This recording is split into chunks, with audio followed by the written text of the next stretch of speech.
नमस्कार दोस्तों, एलएसी के एक और एपिसोड के अंदर आपका स्वागत है। और आज जब मैं स्टूडियो में आया तो कार्तिक बोलते हैं कि शेख मुजीबुर रहमान। मैंने बोला हाँ, उनकी थोड़ी स्वर्गवास हो गया था, बहुत टाइम पहले हो गया था। नहीं, उनका घर भी जला दिया गया है। क्या? मैं बोला क्या है, क्या बात चल रही है? बोले हाँ यही हुआ है। तो कार्तिक बताइए। देखिए, हुआ ये दोस्तों कि शेख हसीना जो कि भारत में इस वक्त मौजूद है, वो बांग्लादेश छोड़कर आ गई थी और भारत ने उनको शरण दे दी। भारत के दिल्ली के अंदर एक एयरफोर्स का एक सेफ हाउस है, उसके अंदर वो मौजूद हैं, उनको सेफ रखा है। अब उन्होंने एक प्लान बनाया कि मैं एक जो क्या करूँगी, सोशल मीडिया पर आऊँगी और सोशल मीडिया पर भाषण दूंगी, किसके लिए? जो वहाँ पर सिटिंग गवर्नमेंट है, इंटरिम गवर्नमेंट है, जो कि अमेरिका की बाइडन की डीप स्टेट ने एस्टेब्लिश की थी, उसके खिलाफ लोग खड़े हों, रोडों पर आए और प्रदर्शन करें और खुल के बोलें। इन सब चीज़ों को लेकर एक सोशल मीडिया पर भाषण दूंगी और मैं लाइव जाऊंगी। जो प्रोग्राम था ये 9 बजे का शेड्यूल्ड था, और ये जो प्रोग्राम था 9 बजे का शेड्यूल्ड था, लेकिन 8 बजते बजे, रात के 9 बजे का शेड्यूल्ड था, लेकिन उसी समय रात के 8 बजते बजते जो शेख मुजीबुर रहमान का एक पुराना घर था बांग्लादेश के अंदर, उसको एक भीड़ आके घेर लेती है। और वो घेर के वो जो भीड़ है, वो भीड़ सबसे पहले उस घर को आग लगा देती है और बाद में, थोड़ी देर बाद में जो है, उस घर को गिरा देती है। अगले दिन सुबह 2 बजे तक ये खबर पक्की हो चुकी थी कि शेख मुजीबुर रहमान का जो एक घर था, नामचीन घर था, हिस्टोरिक घर जो था, उसको गिरा दिया गया है बांग्लादेश में एक भीड़ के द्वारा।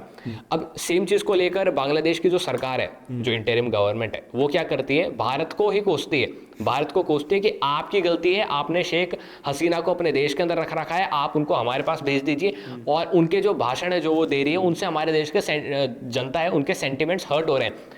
मेरा पहला सवाल तो यही है कि आखिर ऐसी कौन सी जनता है जिसके इतने खतरनाक तरीके से सेंटिमेंट्स हर्ट हो रहे हैं, जो अपने ही देश के जो फाउंडिंग फादर हैं, या यूं कहूं कि जिन्होंने उनको इज्जत दिलाई, जिनको नाम दिलाया, हाँ, नागरिकता ही दिलाई एक तरीके से, उसी का ही घर गिरा दिया। ऐसे कौन से लोग हैं और ऐसे कौन से इनके सेंटिमेंट्स हैं? ठीक है, और ये उनको गिला देती है। भारत सरकार अपने जो इरादे हैं उन पर मजबूत खड़ी रहती है, और जो उनकी जो हरकत थी, वहाँ के जो कट्टरपंथी चरमपंथी लोग हैं, उनकी ये जो हरकत थी घर को गिराने वाली, जलाने वाली, इसको जो है स्लैम करती है और एक तरीके से इसका विरोध जताती है। ये सीन है बांग्लादेश के अंदर इस वक्त। तो ये तो मतलब अगर हम इसको ऐसा, मैं तो आपने बताया क्या सीन है, मैं कहता हूं कि अभी आप इसको एक चीज से लिंक कर लो। अमेरिका हमारे इलीगल इंडियंस, नेशनल जो इलीगल इमिग्रेंट्स है यूएसए के अंदर, उनको वापस भेज रहा है। बिल्कुल। भारत के अंदर भी बांग्लादेशी हैं, इलीगली रह रहे हैं। वो सरकार, मोदी सरकार को क्या दे रही है? वही मेन वो सवाल। सरकार सैंडविच मसाज ले रही है। ऊपर अमेरिका का डीप स्टेट, नीचे जो बाइडेन का डेमोक्रेट्स, और बीच में मोहम्मद यूनिस। वो sandwich massage, proper sandwich massage ले रही है। हिंदुओं का शोषण चल रहा है वहाँ पर, बिल्कुल। हिंदुओं के साथ दुर्गति की जा रही है वहाँ पर। जितनी बद से बद सलूकी वहाँ पर उस देश की माइनॉरिटी के साथ कोई कर सकता है, तो वो चीज़ वो कर रहे हैं, की जा रही है।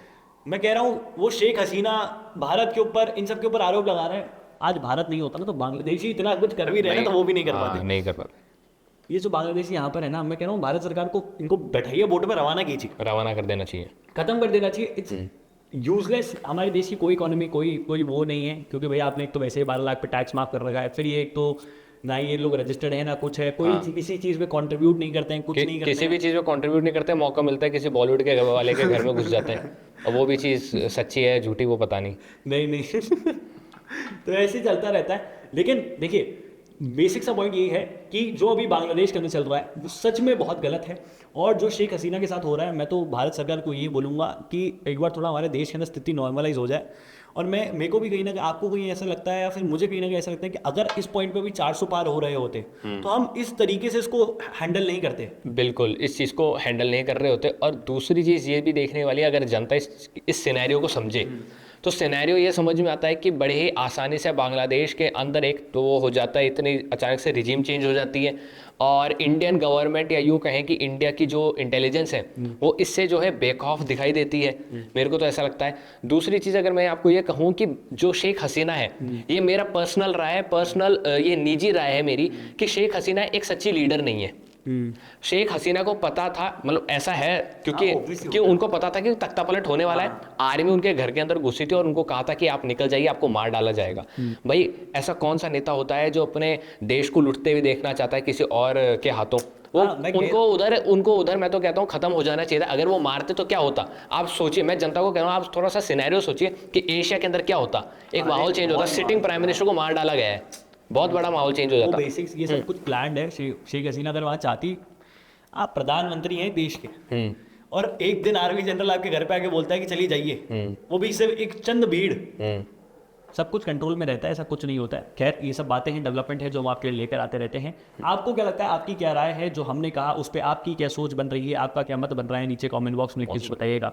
इस वीडियो को शेयर करें, ज़्यादा लोगों तक पहुंचाएं। जय हिंद, जय भारत, भारत माता की जय। और आप